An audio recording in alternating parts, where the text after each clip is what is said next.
Welcome back to You Must Be Woken, the podcast where we have honest and sometimes tough conversations on the topic of diversity and inclusion with her, Don Hurst.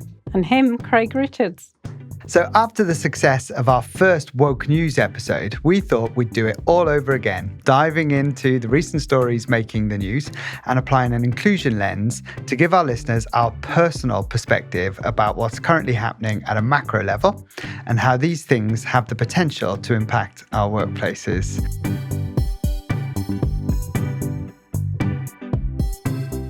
So, before we jump in, how are you? I'm really good. I know. I haven't seen you for a bit. It's been a while, right? Yeah, busy. Been travelling, Harry's birthday, all of those good things. So, yeah, it's been fun, but really good. What about you? You've been travelling loads lately, haven't you? I know, all over. Yeah.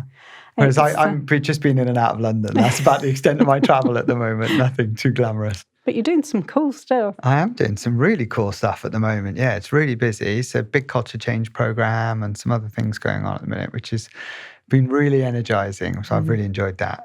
But yeah, I'm good. Apart from my wobbly leg, you might have noticed I hobbled into here today. So I've had a knee injury for, what I thought was a knee injury for about 2 years. They fixed my knee in surgery and didn't fix the original problem. So I had an injection this week, but I'm fingers crossed it's working because the original pain's not there, but I've now got a new pain, which I'm hoping is just from the injection. Bless your heart. And like Harry, it's Jacob's birthday next week as well. They're both March babies, aren't they? Babies, yeah, absolutely they are. So yeah, it's all good. We'll have some family come over and that'll be exciting. How I have a 12-year-old, I don't know, given I'm only 27. It's I asked shocking. myself the same question, really. I must have had it at -7. Okay, let's get into it then. So normally we start the show with a news article related to the topic, but given this is the Woke News bonus episode, they're all news articles. So I've written up a bit of a list, and I think we should start with the new Netflix show, Adolescence. Ooh, it's a bit controversial one, right? But it's, have you seen it? Have you watched it all now? Or I've watched episodes 1 to 3. I've found it really tough, I've got to be honest. No, I agree. Yeah, it's been a really, really tough watch. But like, I will be gobsmacked if that doesn't scoop all of the awards at the next round of award ceremonies and all of that. Just for so many reasons. I mean, the skill and artistry of how they've shot it is just spectacular. I've got to be honest, it made me feel a bit sick in episode 1 because I'm like, rushing around and you sound like Jacob's grandparents when he's on the iPad to them. Sit down, Jacob. I was a bit like, 30 minutes in, I'm like, I feel queasy. Yeah, but it was, I just found it mesmerizing, the whole thing, because there was just so many layers to it, wasn't it? It was just relentless. And it was, to your point, really uncomfortable to watch, but just, it was like an onion, wasn't it? You just kept peeling back these layers. So for those of you that aren't aware, this is a 4-part hit show on Netflix. It was written and I think created by a famous actor in the UK called Stephen Graham, who's a brilliant actor anyway. Had quite a few stars in it. So Ashley Walters and Erin Doherty, a few others were in it as well. And a young 15-year-old lad who had never acted before and whose performances were just off the charts. They were out of this world. For a 15-year-old to be able to act like that, having never done it before, was just phenomenal, wasn't it? Oh, he was just spectacular. Oh, unbelievable. And the story essentially follows this family whose son has been accused of murder. And I won't give any spoilers as to what happens in case people haven't watched it, but we are going to kind of pick that apart. So you might want to skip forward if you haven't watched it. But it essentially just follows the story of what happens after the point at which he's arrested. So the opening episode is him being arrested and the intrusion by the police into the family home and all of that kind of stuff, which episode 1 was just fascinating in itself, right? Was the way the police behaved, the way it just hit the family who've never had any involvement with the police before for 6. Social workers, I mean, it was pointless him being there. What was the point of him? The duty solicitor process. Like it just it told so many stories about how Britain is broken just in the opening episode, didn't it? And it was just fascinating. And then episode 2 kind of went into the school system. That blew my mind. But then there was quite some layers, which I think is quite important for us to talk about here today. Episode 3 was much more around the psychology, around what was happening. And then episode 4, it was an even tougher watch. Just, I know you haven't seen it yet, but I would suggest you go back and watch it. It was even tougher. But actually, the skill in the acting and the portrayal of the damage that gets done outside of the situation was just phenomenal. So what do you think from an inclusion perspective then? Why is this kind of important? Because there's so many layers to this, isn't there? I knew we were going to talk about this today, and I was trying to do a little bit of analysis of, as we always do, what angles could you come at this from? I think I stopped at about 7. Yeah. Because that's how complex I felt this was. Yeah. There's some obvious themes: your toxic masculinity, your use of media, all of those obvious themes. But I also feel there's some underlying themes in there. And it's not obvious, is probably the best way I could describe it, in that I had sympathy for all parties generally. Yeah. And there was backstories to all of it. And that's the bit, if we're bringing it back to business, we don't get that fly on the wall view. So I've really struggled with the multiple themes in it. So many. And your point about that kind of, it's not what it seems on the surface is so important. And one of the things that we do as practitioners in this space is we train our people, and we do this ourselves, to go deeper all of the time, go deeper. The surface stuff doesn't really mean very much, or there's much more to uncover beneath the surface. And this show just went so deep. And most people wouldn't have even noticed it. So for example, there was one bit in the whole 4 episodes you didn't hear from the victim at all, until the very last episode, when the music playing was sung by the actress who was the victim. So it was a nod, but you just wouldn't have known that unless you'd have known it. It was really subtle, but actually the whole point of that was there's an unheard victim in all of this. And we focused on the crime, we focused on the system and the people involved. And actually what we forgot about in the whole thing was the victim in all of that. Absolutely. And I just thought that was probably one of the most powerful messages in the whole thing. And I only know about the victim because a friend told me that they'd heard an interview that told them, I wouldn't have known about it today, and probably not given it a single thought. Yeah, that's clever. Very clever. Yeah. Very, very clever. And it was just genius writing. Yeah. And then I saw an interview with Stephen Graham, who was talking about his kind of reasons for doing the show in the first place. And he'd said he'd read an article about a young boy who'd murdered a young girl, and he thought to himself, God, what's the world coming to? And then a few months later, he read another article about a young boy who'd murdered a young girl, and he thought, we've got to tell this story. Something is going wrong in our country where we've got young boys hurting young girls in this way, and we've got to tell this story. And he talks in his interviews about it, about the process that he went to get to this storytelling bit. And what he realized was there's much more to it. The social media element was the societal impact is, so massive. And this is where it's not a simple topic to discuss, because, the reality of that societal impact is so multiple. Faceted. Even in that intro you did, you talked about education, law, you talked about medical, you talked about police. There's multiple layers. Yeah, it's quite scary, really, isn't it? When you break it down like that. And I'm surprised, and maybe this is because it's not on terrestrial TV in the UK, but I'm very surprised that it hasn't had the same level of impact as the post office scandal story had when that was shown on TV, because this is scary. This is a pre-warning. Rather than talking about what happened, this is a pre-warning of what's happening. And our politicians should take real note of this. There's a big, big problem in our society with this stuff.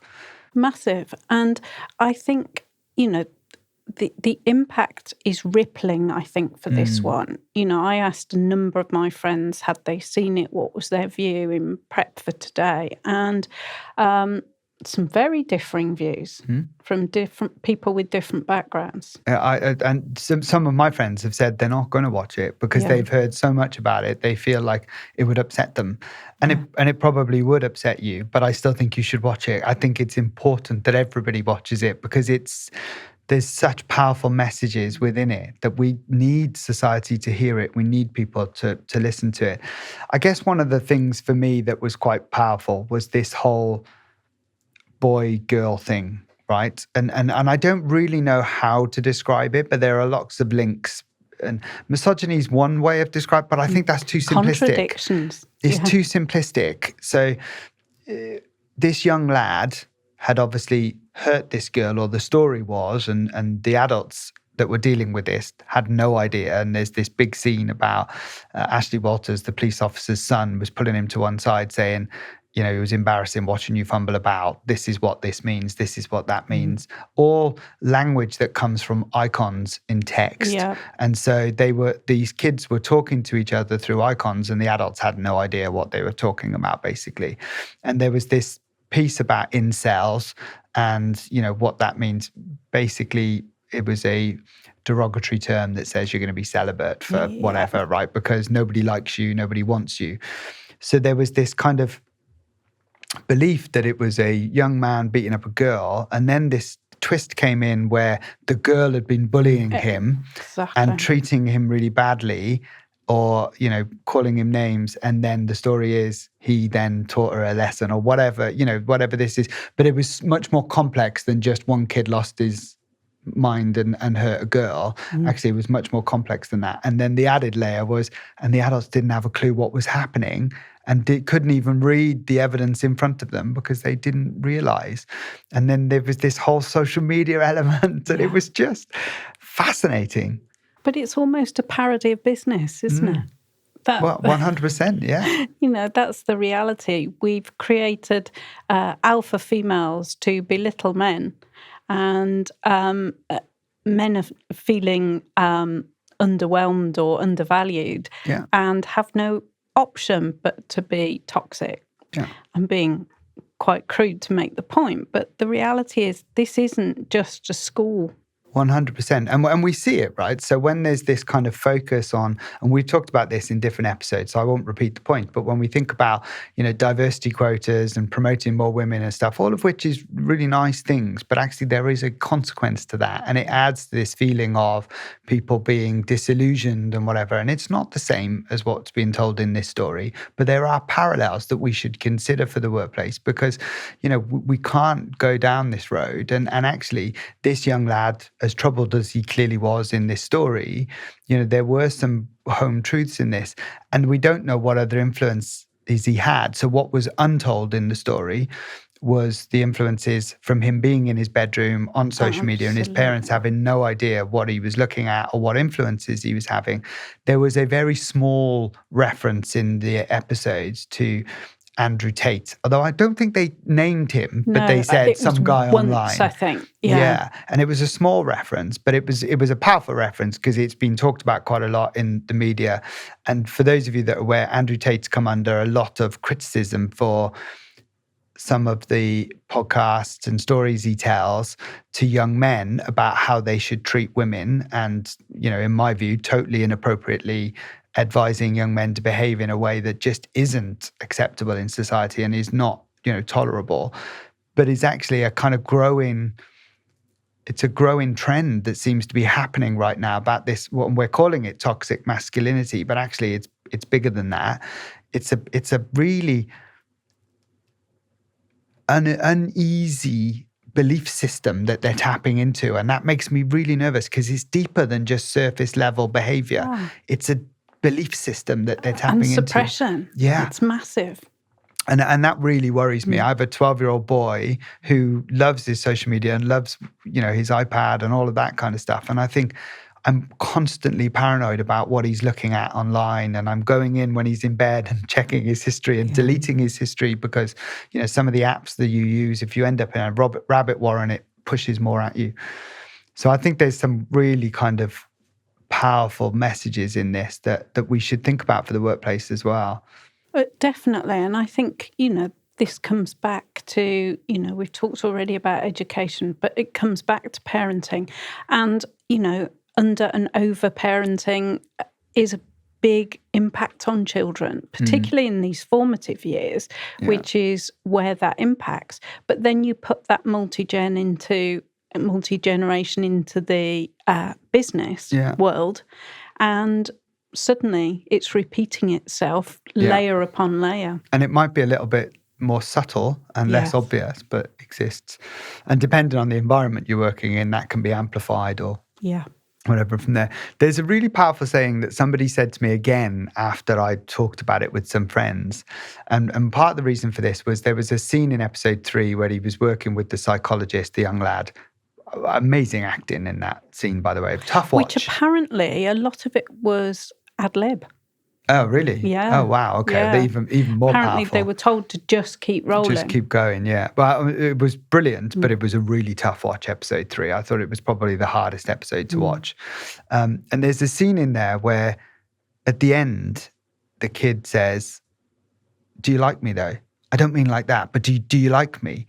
And my friend said to me, "I just didn't get it." And I said, there's something in that vulnerability. He was flipping between aggression and vulnerability, because underneath all of this, he's just a little boy that wants to be liked. Yes. And because this girl had ridiculed him and told him that he was going to be forever celibate or whatever the story was, there was that vulnerability that was coming out in him that he was, for all searching, of his, he was just searching for that kind of wanting to be liked. And it's interesting because then my friend then said to me, "Oh, right, yeah, because men are scared that women will laugh at them and women are scared that men will kill them."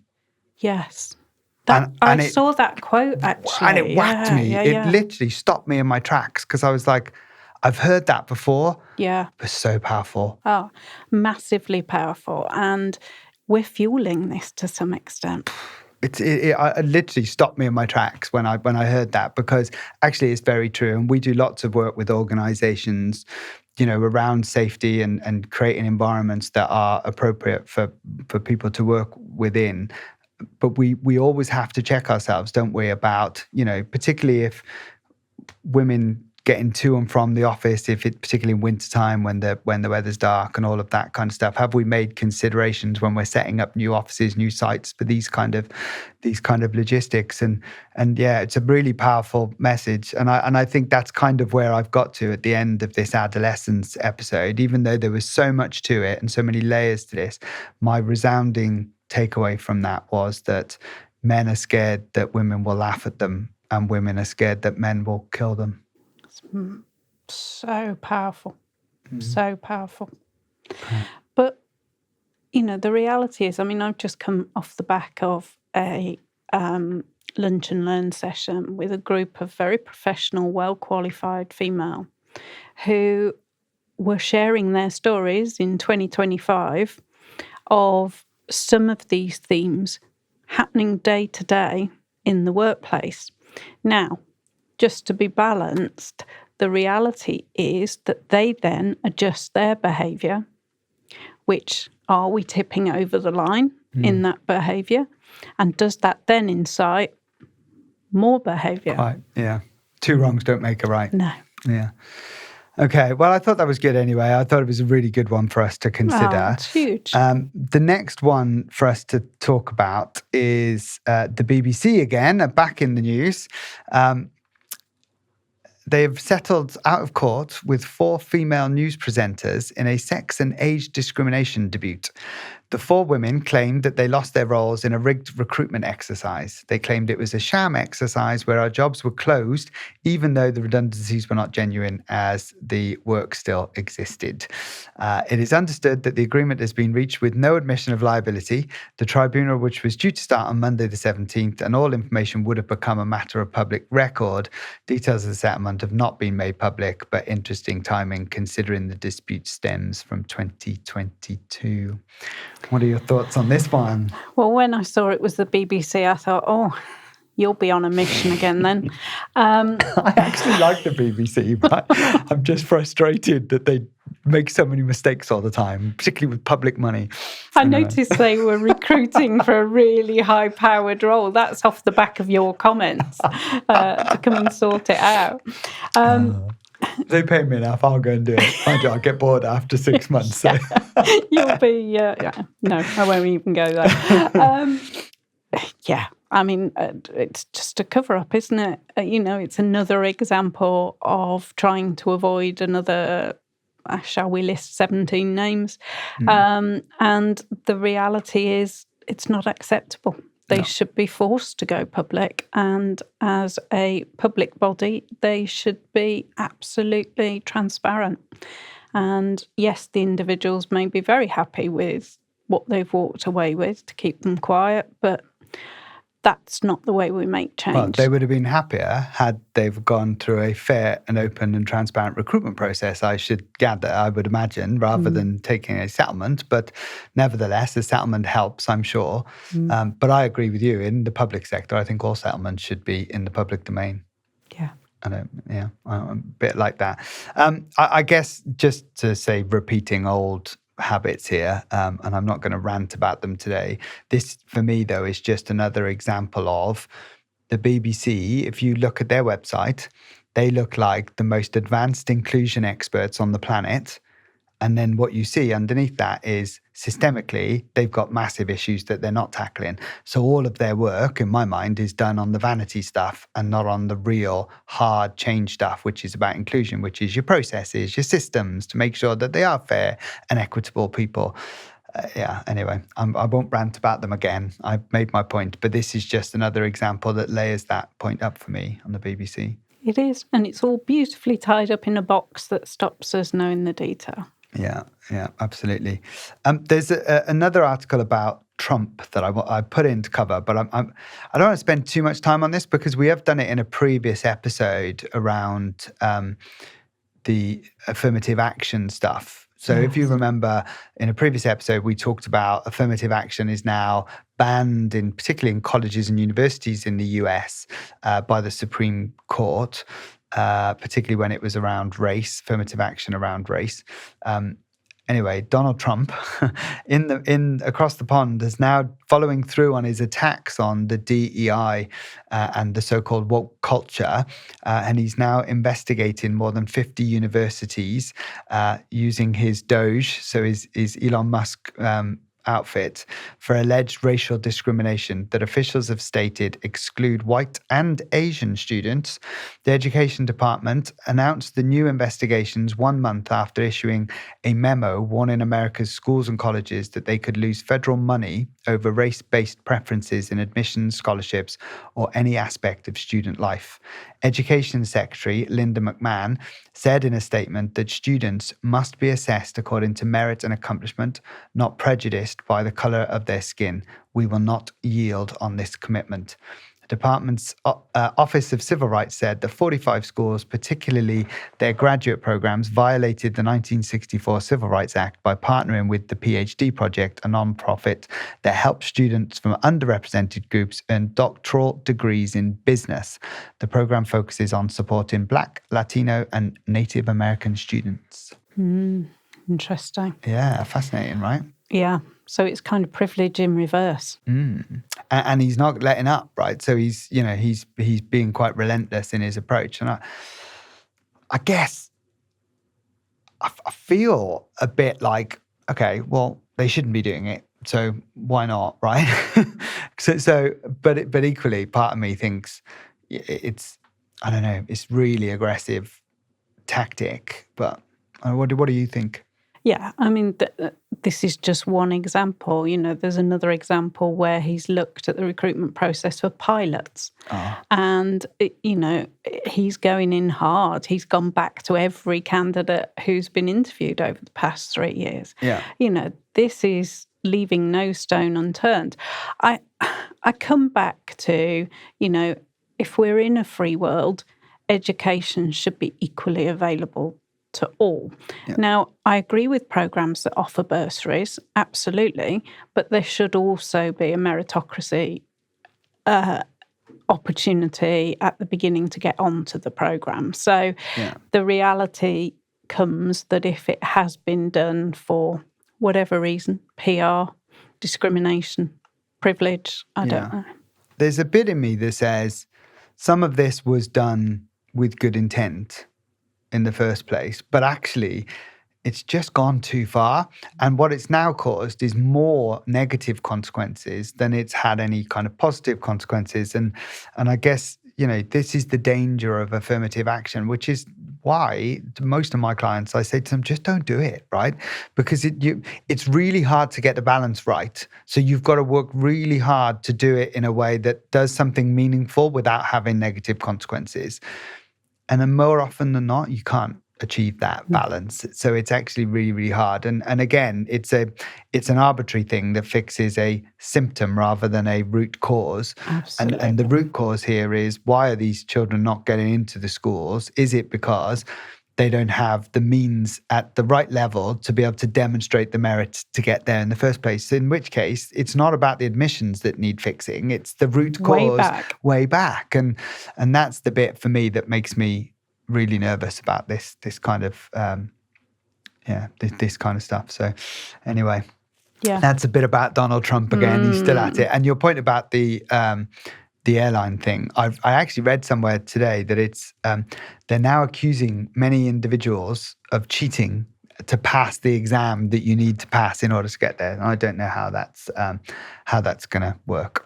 Okay, so we're now moving across the pond to the Emerald Isle to look at a story that seems to be rumbling on for quite a while. And I've come across this a couple of times, but I haven't really spoken about it before. But I think given that it's gone on so long, it might be worth talking about. This is a story that centers around a chap called Enoch Burke, who was a secondary school teacher. Are you familiar with this one? Yeah.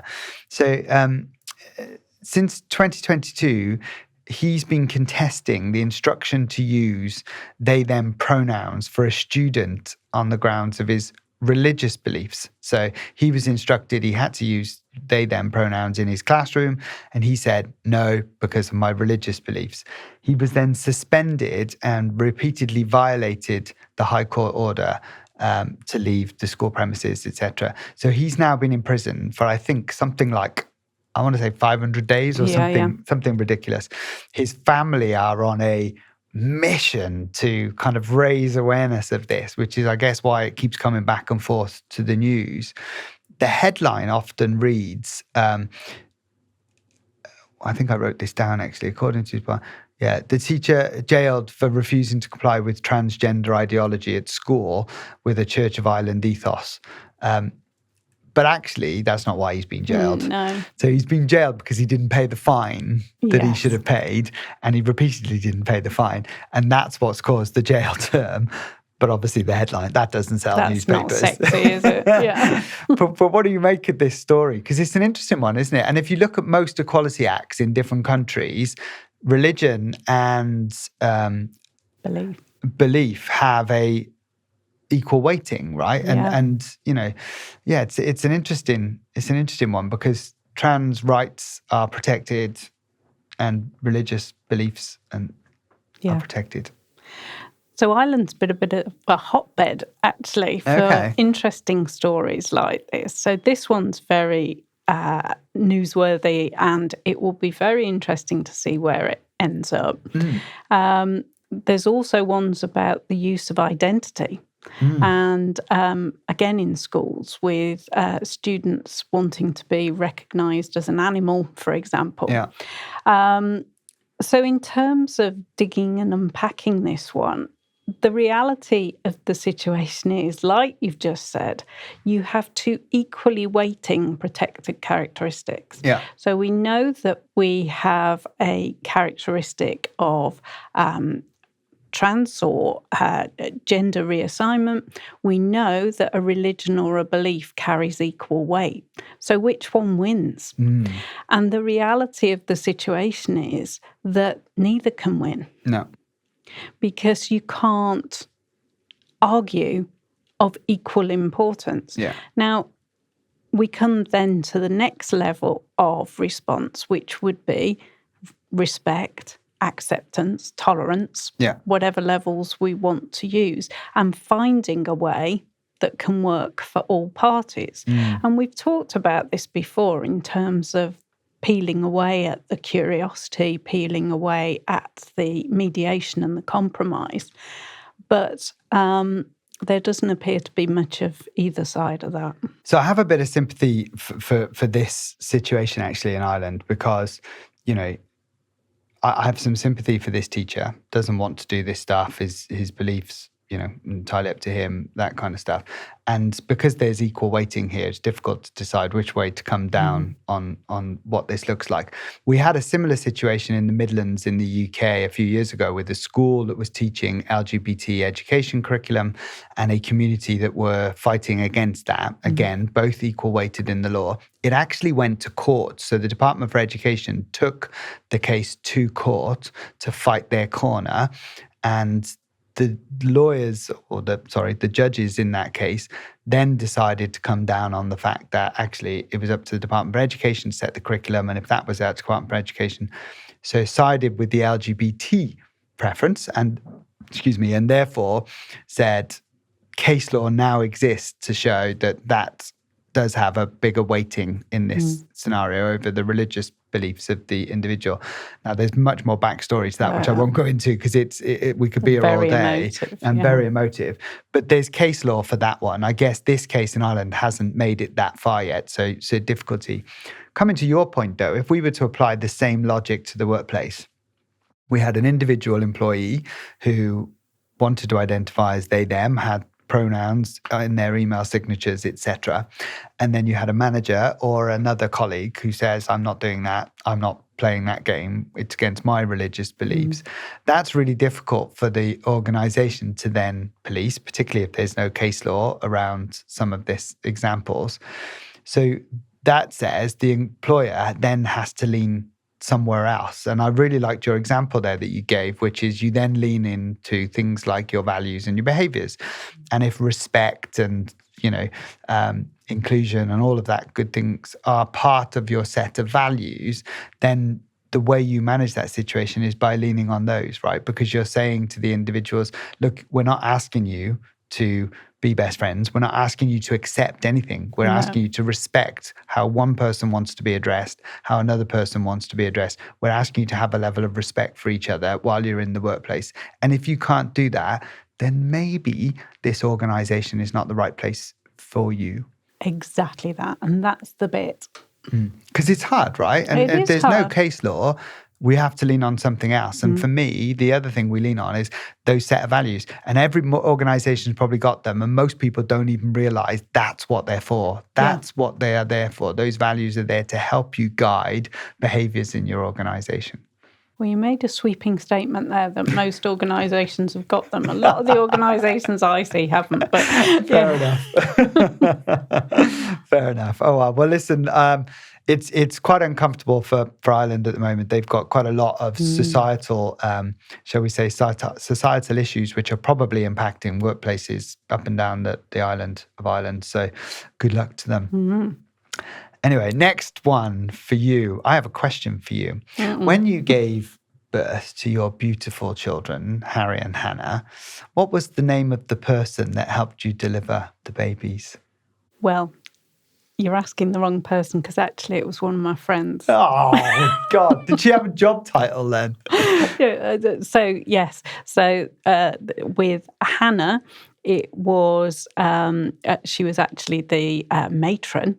Okay. And with Harry, a few years later, she was the senior sister. No, you're not going to play the game, are you? I'm so sorry. You asked the wrong person. Yeah, because I asked for my friend to deliver my son. So. Well, when my friends, other friends who wouldn't sell me out down the river like this, had their babies, they were helped by a midwife. But we're not allowed to call them that anymore. No. There's a news article that's now hit the papers that says women's rights campaigners are hitting back at a report suggesting that the word midwife is to be banned by the NHS in the UK to be inclusive for transgender patients. The report suggests that the word upholds the patriarchy and instead lead perinatal practitioner, Oh, God, it's like lead bin waste perinatal management technician, isn't it? Rubbish. lead perinatal practitioner should be used instead, and that even the Royal College of Midwives should be renamed the Royal College of Lead Perinatal Practitioners. One critic said of the hit BBC show called The Midwife that the called the lead perinatal practitioner did not quite have the same ring to it. No, absolutely. Oh God, why does this stuff keep happening? We need to make it stop. It's just got to stop. Ridicule. This is the problem. We're missing the point, and we're undermining the probably very genuine sentiment here. Yeah. It's this stuff that just drives me potty about the world of diversity and inclusion, and actually turns off really normal people that I know in and out in lots of different workplaces up and down the country that go, oh, it's all just nonsense, isn't it? When we do this stuff, right? And it completely turns people off what we're actually trying to do here, which is create more inclusive organizations where everybody can survive and thrive in a really positive way. And it just, it drives me potty. Yeah, absolutely. I've got nothing else to say on that. so you're not going to jump into the bandwagon of now calling them lead perinatal practitioners? It is like that Bin Man one we talked about on the sheep episode with the language, wasn't it? Where we talked about lead, what were they called? Disposal management technicians instead of bin men. It's just a bloody sheep. Exactly. Oh, well. Okay, we'll leave that one there then. I don't think we need to go into any more than that. This one is a really interesting one, and I think is a good something for us to talk about. Have you heard of Free the Nipple? Are you up on Free the Nipple? I understand at headline level. Tell us all what Free the Nipple's all about. Okay, so free. I'll come back to Free the Nipple in a minute. But what made me think of this when I started looking at the headlines was actually one of the biggest news stories that's been kicking off in recent weeks was the huge row that Trump had in the Oval Office with Zelensky and JD Vance. And I mean, if you didn't know that was happening at the time, right, where were you? Because it had gone pretty bonkers all over the newspapers, etc. But this opened up a conversation about more than geopolitics, but dress code in general, right? Which I thought was fascinating. And I know you'd mentioned in our work group about this as well, which I thought was quite fascinating. But in an interview with in Ukraine, a Ukrainian journalist who had covered the war, had written for the Kyiv Post and the Kyiv Independent. I will show you how it was about the real meaning behind Zelensky's style. So they'd said the clothes are more than clothes. He said they are part of a culture of people who are involved in this war. When this conflict was in its early stages in 2014, the Ukrainian military was in a very poor condition. So resistance depended on the response from everyday people, such as cab drivers and IT people, who self-organized into volunteer battalions. These people bought clothes from hunting supply shops and military surplus stores just so they could get some equipment and go fight. At the other end of the spectrum, I'll come back to that bit in a second. So, but it was interesting, isn't it? And Zelensky had said prior to that event that he'll wear a suit when the war's over and he'll put a suit back on when the war is over. But it sparked a debate in our office, didn't it, about dress code? And I thought, well, I'm going to bring this up so Dawn can give her 2 pence worth on dress code, because I know this is a topic close to your heart. What do you think about what happened? I think the dress code element of this is interesting. I think the pantomime that led to this question is very different. But let's bring it back to workplace dress code, because this is a really subjective and difficult topic. Because, as I've mentioned, I was doing a session today with a multi-generational audience, and we were talking about dress code at interview and what impact that has in those first few minutes as to whether somebody is credible in a professional services environment. And we had one individual beautifully suited and booted and all of that good stuff, smart hair. And then we had an individual in their flip-flops and their shorts and their bandana.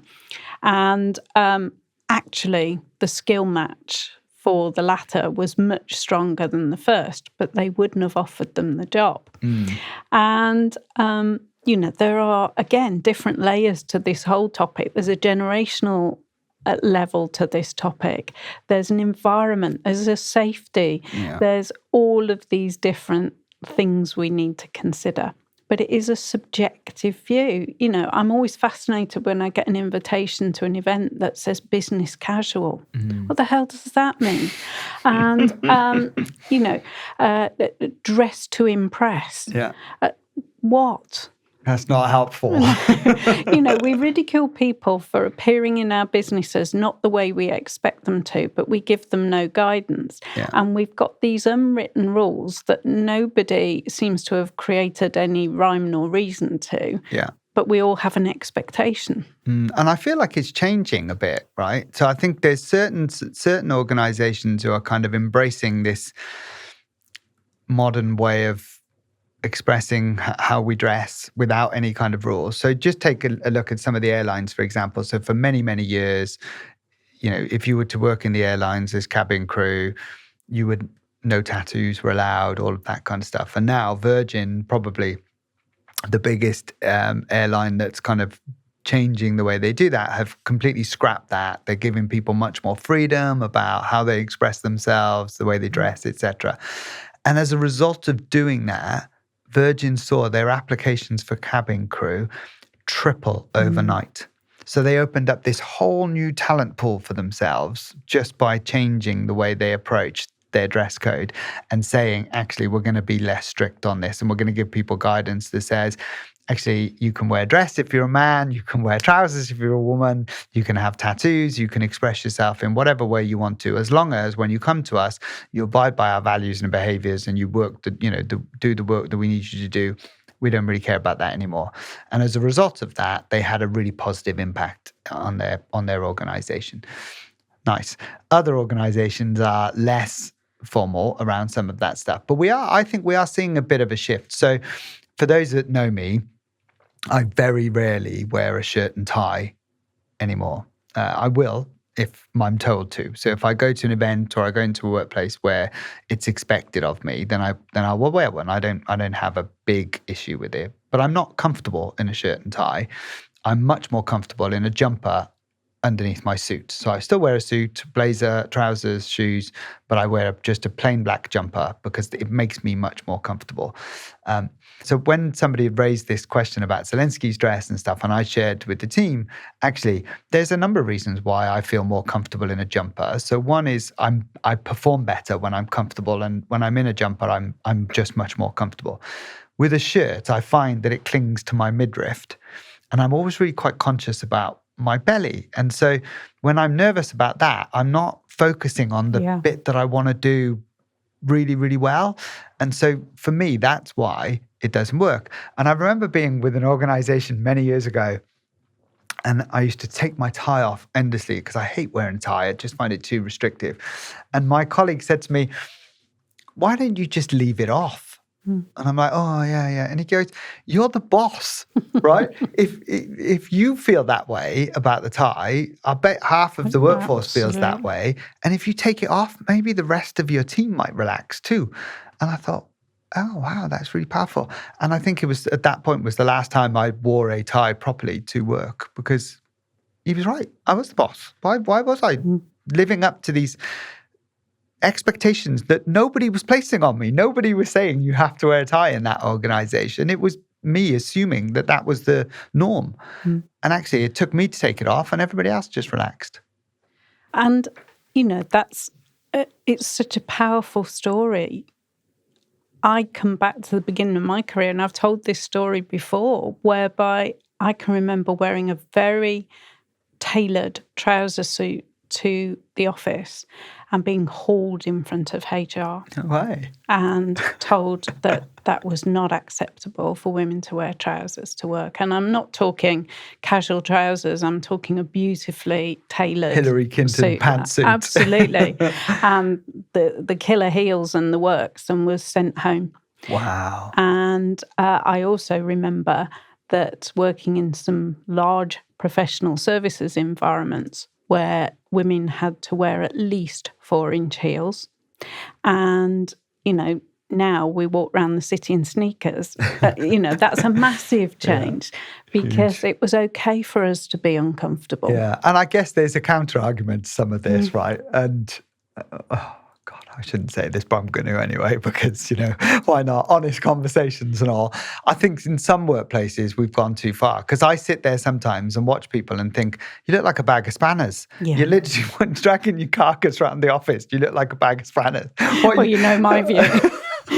Discipline. We need standards and discipline. So I'm kind of like, part of me says it's nice to move forward and get rid of ties and relax things a little bit. But equally, then, we also do have to have some level of standard in an organization, because people rocking up in their cargo shorts and trainers and flip-flops and whatever, it's not really work attire, even if they are doing their best work and they're more comfortable. We do have to have an element of that. But it comes back to your point. If we're not specific, how do people know? And how do we manage that then? Absolutely. And who sets that tone? It's back to your tie conversation, isn't it? Yeah. I think I've taught myself in and out of that argument. It's a really difficult one, because you've got to layer it with, you don't need to spend a fortune to look clean and smart. No. And I think that's often been an argument. It's not the case. Yeah. And again, just basic discipline. Well, we might not have a say in this going forward, because there seems to be another generation who are freeing the nipple, right? So I've come back to my bit about free the nipple, because on the other end of the spectrum, there's this growing movement now called Free the Nipple, which was most recently highlighted by Charlie XCX. I don't even know who Charlie XCX is, so I'm saying this like I know this person. I really don't. During one of her acceptance speeches at the Brit Awards, stating, "I heard that ITV were complaining about my nipples," she said, "but I feel like we are in the free the nipple era," right? So clearly, go for it, go on. But clearly we're in that era now. And there was another one, wasn't there? Was it Kanye West's girlfriend dressed in like a suit? Invisible dress. Yeah, something like that. So there's this movement that seems to be going on right now, which I guess is linked to the whole uniform or the dress code thing, which says actually, men constantly get their tops off, particularly at the beach or at the swimming pool, and their nipples are on show. But somehow, because her nipples are on the end of larger breasts, not always larger, actually. You see some of the sides of the beaches, but because women, it's different and they have a different standard to live up to. And I find that, well, actually, that's quite a good point for women, isn't it? Absolutely. And, as a gay man, I have no issue with women walking around with their boobs out. I've no problem with that, but... Well, there's our new dress code from tomorrow. 2 items sorted in one. I'm not sure the rest of our team will be up for that, mind. But they'll love it. It's great. Okay. There is another question there's 2 more articles I want us to talk about. So we'll do them pretty quickly. But there's one that I really want to get your take on, because I read this article and then let me read it to you and then I'll explain. So, a Paralympic fencer said he was refused a hotel room that he had booked and paid for when staff saw he was using a wheelchair. So the headline was really catching: wheelchair user banned from using a hotel room. Tokyo gold medalist Piers Gilliver from Wiltshire was told that he could not stay on the upper floors of the Ibis Rotherham East on Saturday. Staff said it was hotel policy. Mr. Gilliver said, adding that he did not need an accessible room or help, and the way he was treated was not acceptable. An Ibis spokesperson has apologised and said the chain was taking immediate corrective action and staff were being retrained. The couple were told that because they were wheelchair users, they could not stay on the upper floors as it may cause issues with insurance or in case of fire. But Mr. Gilliver from Trowbridge said he could see there was a lift and an evacuation chair, and the couple's wheelchairs were narrow enough to fit through standard doors. Despite explaining he travels a lot and often stays in multi-story hotels, sometimes with hundreds of other athletes with disabilities, Mr. Gilliver says the couple was still asked to leave. What's your thought on that? It sounds to me like the beginning of that process was missing.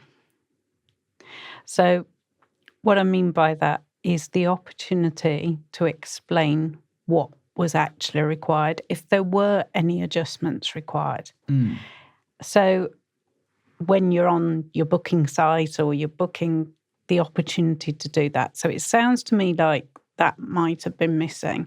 However, if the individual's saying there is no adjustment required, we then come back to the risk assessment of the actual venue and the impact assessment that the venue will have had to complete. Yeah. And to do that, they'll have had to take very legitimate advice from authorities like the police and the fire and all of those elements.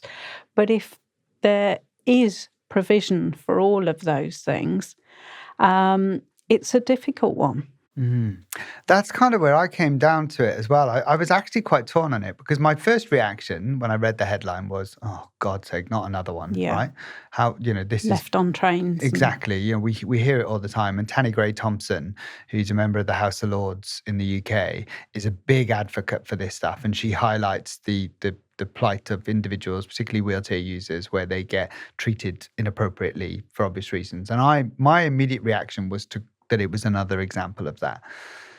Then when I read a bit about the story, I then thought, actually, the hotel chain have just capitulated too quickly here. What are they retraining people on? Because actually, if there was a fire, the lift wouldn't work. No. Because most hotels now, the lifts just turn off in a fire, in which case that individual would have been stranded on the top floor, or members of staff would have had to go up and evacuate them and take them down from the top floor to exit the hotel. Now, I don't know what day of the week this was or how many staff they have, but to your point, that's a risk assessment issue.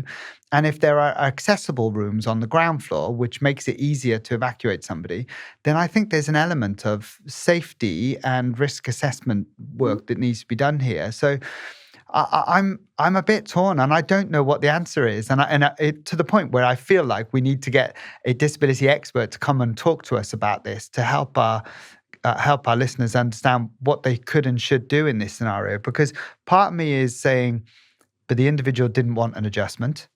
That's fine. But the other part of me says, if I was the business owner, I would be worried about the risk. Yeah. I would be thinking, my lifts won't work. Yeah. There's a risk here. My insurance will be void. I would be considering that, and I wouldn't want to upset the individual. But equally, I'd be saying, I'm sorry, I need to keep you safe, right? You're in our premises, and we've got a duty of care. And I think, you're onto something here, this whole topic of accessibility. As you know, we work with organisations who are looking at accessible resorts and accessible flights. And, we could share some horror stories. Let's bring the individuals in. I think we should. I think we should get someone to come and talk to us about this in a bit more detail because, part of me feels for the individual, and then the other part of me, I'm a bit torn actually and I guess we should also remember that in law, particularly in the UK here, so I should state that because it's slightly different in other countries, but in the UK, adjustments, there's a word in front of that says reasonable. And the adjustment here was the individual didn't want an adjustment or wanted the hotel to make an exception, but actually having their staff carry somebody down from the top floor in a wheelchair, is that a reasonable adjustment to make because they don't want to use a room on the ground floor? I'm not sure it is. And so, look, I don't know the answer to this one, but I thought it was a really interesting story. And I think we should try and get a disability expert to come on in the future and help us with this one because I think it's a good one. I have someone in mind. Oh, excellent. We love that. Okay, final story then before we wrap up for today's session is Snow White and the Seven Dwarfs, or the CGI dwarfs, should we say? Yes, have you read about this story? Dwarfs, yes. So Disney's live-action remake of the Snow White movie is set to be released in UK cinemas next week, marking the latest efforts by the film studio to revive a beloved old classic. But the film has faced several issues throughout its production. The movie is being released amid a debate about how the seven dwarfs are represented on the screen. The debate around the film began making headlines in 2022, so 3 years ago, when Game of Thrones star Peter Dinklage, an actor with dwarfism, described the decision to retell the story of seven dwarfs living in a cave as backward. Dinklage, who has a form of dwarfism called achondroplasia, criticized the film in 22 during an interview with podcaster Mark Maron. I was taken aback a little by the fact that we were proud to cast a Latina actress as Snow White, he said, referring to a Colombian-American actress, Ziegler. You're progressive in one way, but then you're still making that backward story about seven dwarfs living in a cave together. Have I done nothing to advance this cause from my soapbox? I guess I'm not loud enough. Really good point. And then Disney has also used computer-generated dwarfs in the remake and said that it would avoid reinforcing stereotypes from the original animated film. But recently, this week, other actors with dwarfism have said they would have liked the opportunity to play those roles. And I should also state, I've used the word dwarf and dwarfism today, and actually to be in line with language, because it is different in different countries.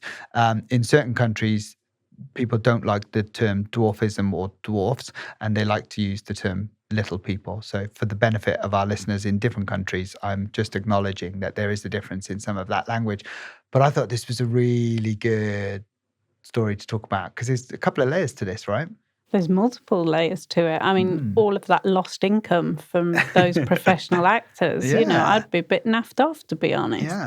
But yeah, I think, you know, if you look at the fabulous roles that Peter Dinklage has played and the impact he's had, I think he makes a fair point. However, it's just a bloody fairy tale.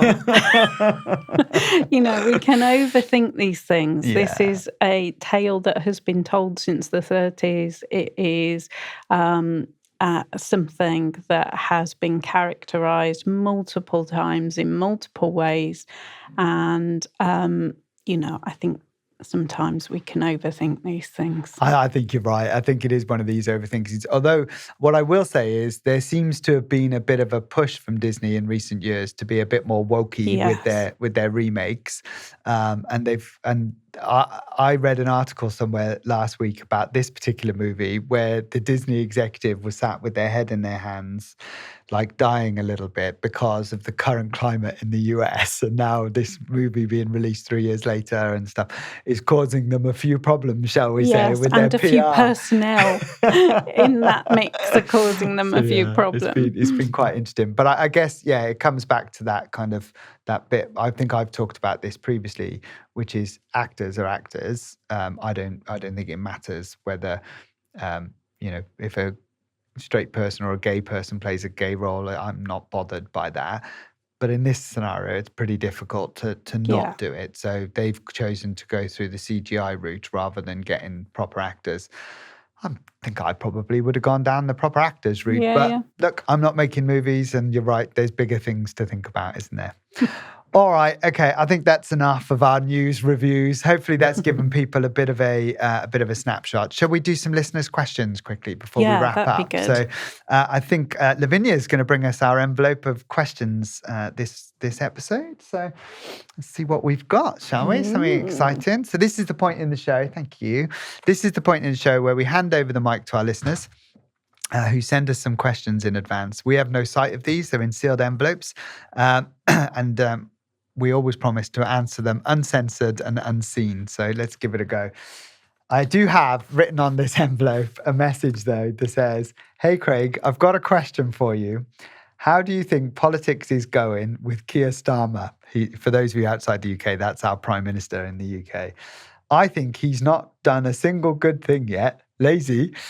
Love from Jacob."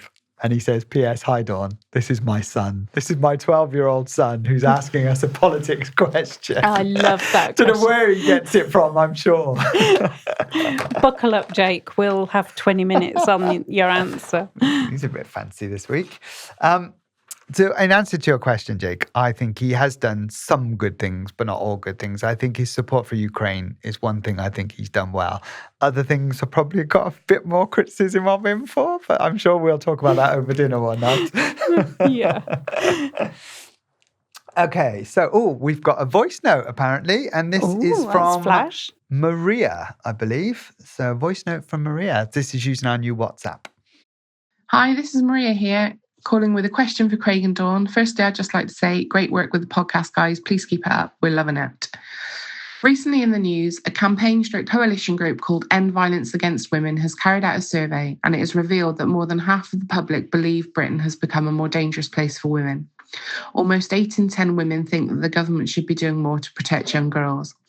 How, as an employer of a mainly female workforce, should I consider this huge societal issue when planning policies and balancing this against the needs of the business? Oosh. So how do we answer Maria? Great question, Maria. Thanks for ringing in. So we have to go back to the core principles of what we're trying to do here.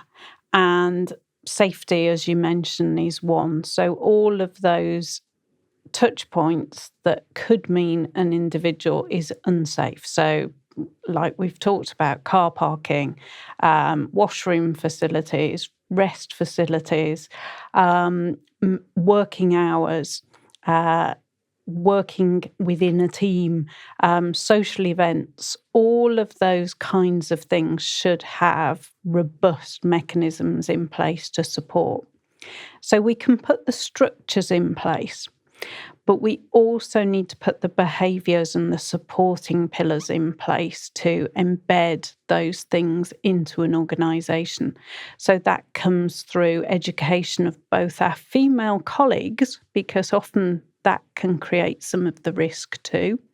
And that comes back to the basics of being equipped, dressing appropriately, being mindful of what to do in terms of when you're faced with a threat, but also making sure that our whole workforce understand what is and isn't acceptable and embedding that education and training appropriately. Yeah, I don't have much to add to that. I think it's a really good question. It's a difficult one to answer. I don't know here whether Maria's got an only female workforce, and maybe there's reasons for that. I genuinely don't know.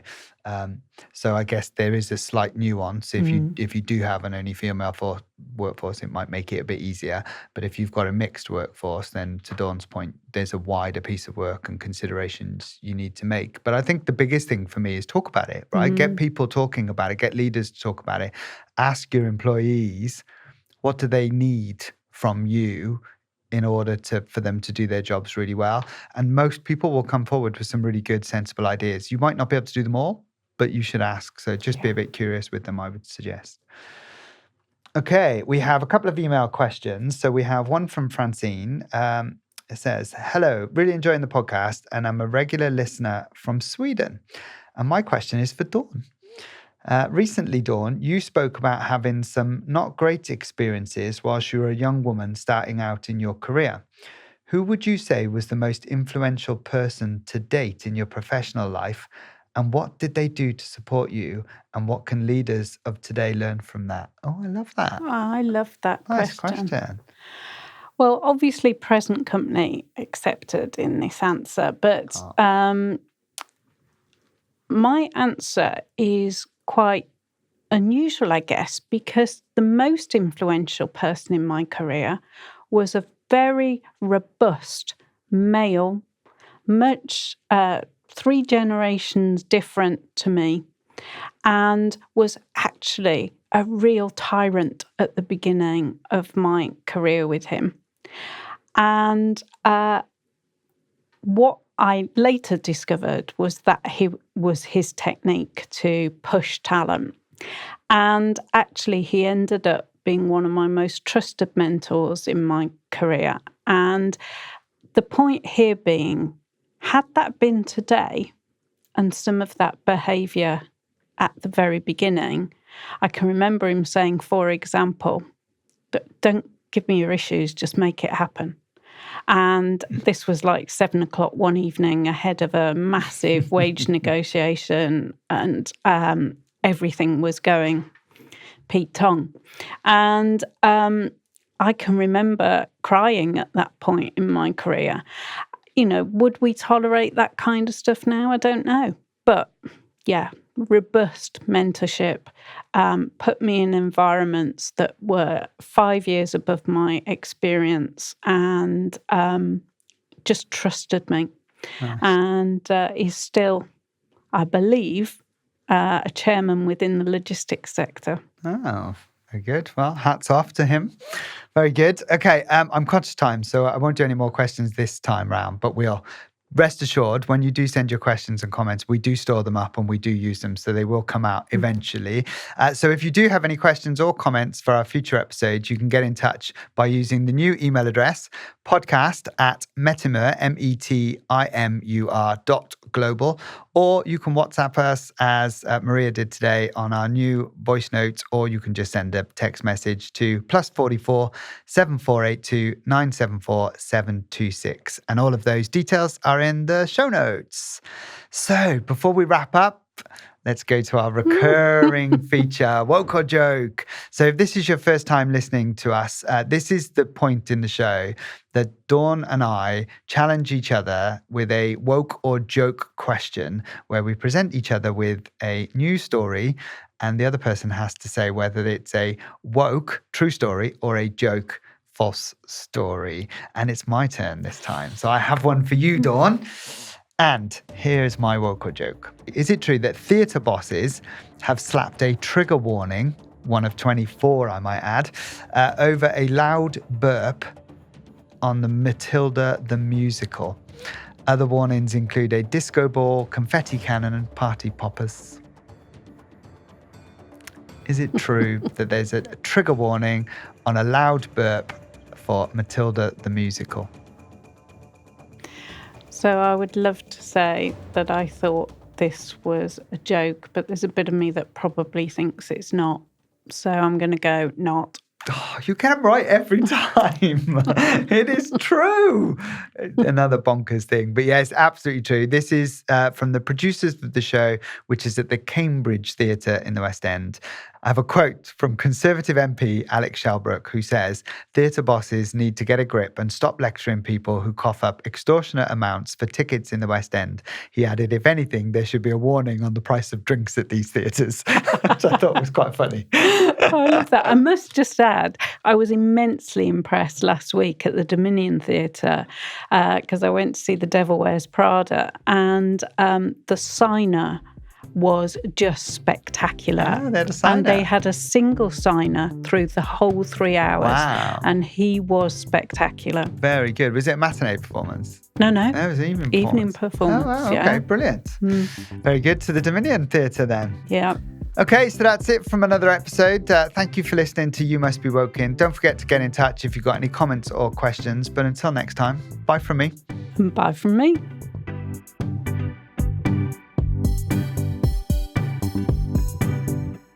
Thank you for watching and listening. If you liked our discussions and our content, why not leave us a review?